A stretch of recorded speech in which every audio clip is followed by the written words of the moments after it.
Collaboration is obviously the key here, and especially when you're at this level, everyone is so valuable to you and are able to offer so much more than you would just yourself.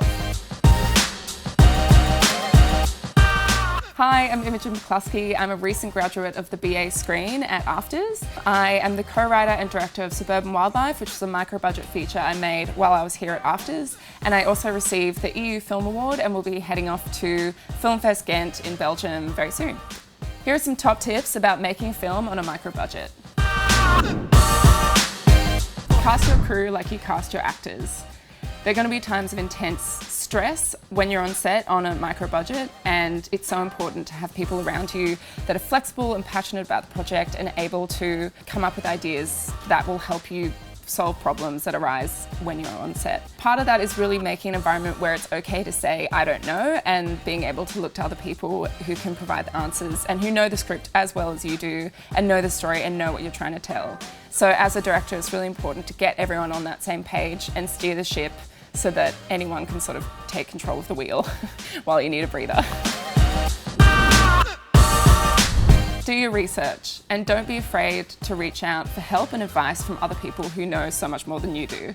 People want to help you, and especially if you're coming with an attitude of wanting to learn and respecting their work, people are very open to sitting down for a coffee with you and talking through your project and their advice and all that sort of stuff. And it's really invaluable to get a perspective of someone who knows where you've been and can look back on it and give you the benefits of their hindsight and advice in general. Also, if you've work that you're really proud of, don't be afraid to have a screening and invite people to come see your work.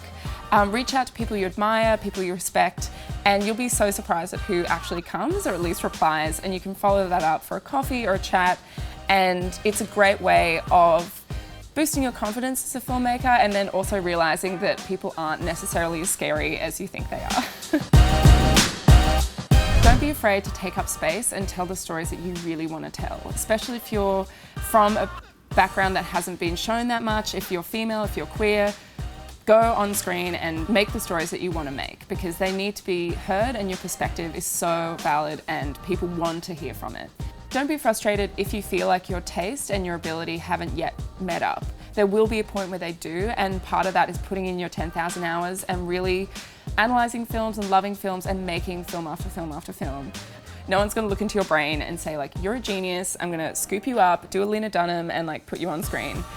You really need to hustle and like get better and love the journey that you're on as well, and tell stories that inspire you and will inspire others, and your passion will come across in what you're doing no matter what.